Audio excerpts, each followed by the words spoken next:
PT Pop here. All four lobes of my brain securely bound behind my back.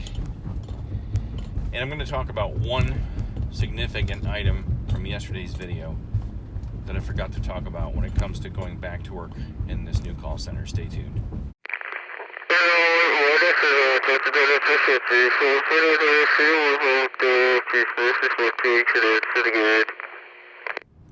I want to start off by saying thanks to everybody too for all of your support for my video last night and wishing me well. You can't even quantify the stress I'm going through because of caving in. I was determined not to do this, but it's a combination of, not wanting just to sit at home and just mooch off my wife, hoping someone could buy a photograph of mine or hire me as a photographer, and a combination of that and just, in this society, if you're a guy and you're not working, there's this pressure a guy puts on himself to start making money. So last night I made this video about going back to work in a call center, and I listed off the positives and the negatives of the video, and I somehow completely forgot this main point. So this call center is located in a less than friendly neighborhood. What used to be a neighborhood is now a hood, to put it plain and simple. And it's filled with less than savory characters or less than friendly people. So I drive to this interview into this unfriendly neighborhood. Now keep in mind, this neighborhood used to be, like 25 years ago or more, was a good neighborhood. It was a place where people raised their families. It's filled with little white bungalows that were built in the late 1940s, mid 1950s and 60s. Just a nice little quiet, sleepy little neighborhood. And even I used to go into this neighborhood years ago. There was a pizza place around the corner I used to go to. My sister used to live in the area. There was a bar we'd go to down the street after work when I worked at GT Wireless. And there's a whole bunch of things I do in the area. And there was no concerns. But that was at least 20. That was 22 years ago. So anywho, I go to this interview. I walk in. I sit down in the man's office. And we do the traditional greetings and hello. How the hell are you? How do you like the weather? Do you like cats? Do you like dogs? That kind of thing. Small talk. And so he starts the interview and he says, "So, how do you feel about coming to work in this neighborhood?" And I'm immediately like, oh no, what's he talking about? And I'm in the back of my mind, I'm thinking, what, is he referring to, that this neighborhood is dangerous? He's borderline violating EEOC regs. And right there, that what he's asking me indirectly is illegal. You're not supposed to talk about stuff like that in a job interview. The neighborhood you're in and things like that. It's not something you're supposed to talk about. So I immediately, at the very beginning of this interview, I'm on edge. I'm uneasy. And I'm sitting there thinking, for the rest of the entire interview, I answered it. And I said, hey, look, I used to come to this neighborhood all the time. My sister lived here and then nearby, and it got bad, and she moved out, and so on and so forth. So I let them know I'm aware that it's not the best neighborhood in the world, and I left it at that. So, but for the whole interview, I'm thinking, well, why would that be the first question he'd bring up? And as the weeks have gone by since this interview, I've thought to myself, well, it has to be pretty bad. I mean, are employees getting mugged in the parking lot? Are people having their cars stolen? Are people getting carjacked? Is someone getting raped? So I go online and I look at the crime stats for this area, and it's really bad. It's a really bad neighborhood. It's not as bad as some parts of like East Cleveland, but the problem is that it borders Cleveland, and it's got some bad characters woven throughout the entire neighborhood that are woven into the fabric of the entire neighborhood. So I'm sitting there thinking to myself, okay, all these, I think like 2 weeks have gone by since this interview, at least 2 weeks. And I'm thinking, okay, well, what's the motivation behind this being the first question of the interview? I mean, the very first things that come out of his mouth after our pleasantries and our sweet talk are exchanged, he asked me what I think about the neighborhood.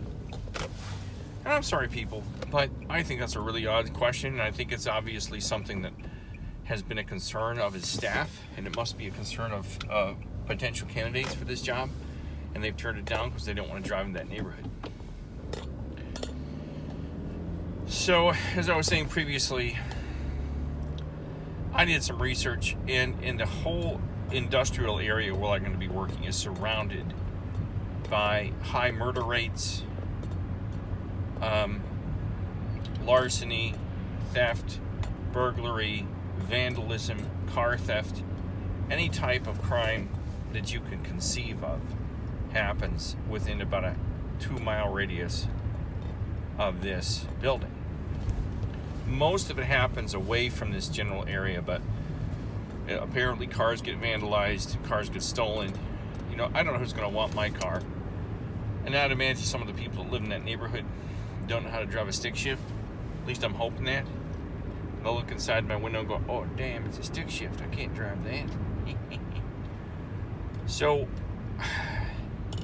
this has been my main, aside from it being a call center and all the drawbacks of call centers, regardless of how big they are, my main concern is my well-being, my personal well-being, because I really don't want to get shot driving to work by some kid who's being indoctrinated into local, a gang of some sort. And it could happen, It could happen anywhere out here, though. I mean, the criminal element in the Cleveland area has saturated every suburb now. And it's like a cancer that has grown literally. It's literally grown and saturated and gone into the surrounding communities within the same county. From the near east, near west side of Cleveland, it's gradually grown out and out and out, and it's almost kind of like a terrorist group. They take hold. They take hold of different segments of different communities, different corners, and so on. It's just like it's just like in the movies, like in the Italian mafia. But in the Italian mafia, they're not going to shoot you for going down their street, Someone might come up and talk to you and ask you what you're doing in a neighborhood, but most time, I know lots of Italian people, and I know people that are in the mafia, and they don't operate like that. At least they didn't in the old days. I wish the mafia would come back. I wish the Italian mafia would come back in full force and take care of a few things in town, but apparently they're not going to do that. They've been told to stand down by somebody. Anyway, so my main point of contention with this whole job is like 75% of my concern, and gives me the greatest amount of anxiety, is the gangs in the neighborhood and the crime. And there's nothing I can do about it because, the crime is everywhere. Once you go outside of a certain area, it increases exponentially. It just so happens that this neighborhood has some of the highest crime rates outside of like East Cleveland. But I'm going to I have like a half-mile drive from the freeway exit to the building. So I forgot to mention this last night in my other video. I mentioned it in a comment that I pinned at the top. But it just figures. It figures that I finally find something I think I think I'll be successful at. Who knows? But at the same time, I could get shot on the way to work. That sounds like fun, doesn't it? But then again, living in Phoenix. Now, when I lived in Phoenix, you could get shot anywhere out there. You didn't have to just be. I've been in gangland area. I jammed with a musician in South Phoenix, and I was in some bad areas where he lived. No one even looked twice at me. No one even bothered me. But out in Phoenix, you can get carjacked anywhere. You can get shot in the freeways. You get shot. You cut somebody off in the freeways, they'll shoot you down. They will, and that's not even an exaggeration. People get shot there every day. So and that wasn't gang people doing the shootings. That was white people shooting each other. That was Whitey in his Porsche cutting off somebody who's in his Chevy, whatever. You know, two guys got in a gunfight like 2 miles from my house. They cut each other off in traffic. And old guy got out of the car, drew his gun, didn't think the kid he had just cut off had a gun. Since he drew first, the kid drew his gun and put one right through the old man's head and dropped him dead right in the middle of the street. Self-defense, no charges. He didn't go to jail, nothing. Because the old guy was a hothead, and he was going to show the young kid who was boss, and it didn't work. That happens out there all the time. So I figure if I can survive the crime in Phoenix, which is 100 times worse than it is anywhere in Cleveland, I can survive this. But it's just, you know, I never would have thought of it, never would have crossed my mind if this guy hadn't asked me that question at the beginning of the interview. Now, of course, maybe he didn't mean it that way. Maybe he meant, how do you feel about driving this far? But he didn't say that. He didn't say, how do you feel about driving this far to work in this neighborhood? He just said, how do you feel about working in this neighborhood? Or something like that. Which violates all kinds of, you know, it's a gray area, but I would say if there was somebody in there that was an attorney or from Human Resources, they'd be like, no, hey, Jerry, don't ask that. That's not right. You can't say that. So I think he was trying to see how determined I was to take this job. Yeah, you know, it is what it is. So that I wanted to just add, this is like a part 2 to this video. So there you have it. I haven't mentioned my book in a while. I've got my book, Press 1 for Murder. Take a look for that on Amazon. It is a book about a guy named Jeremy Gant that works in a call center. And he is miserable. And several of his customers turn up dead. And he's a suspect in their deaths, so, by the Akron Police Department.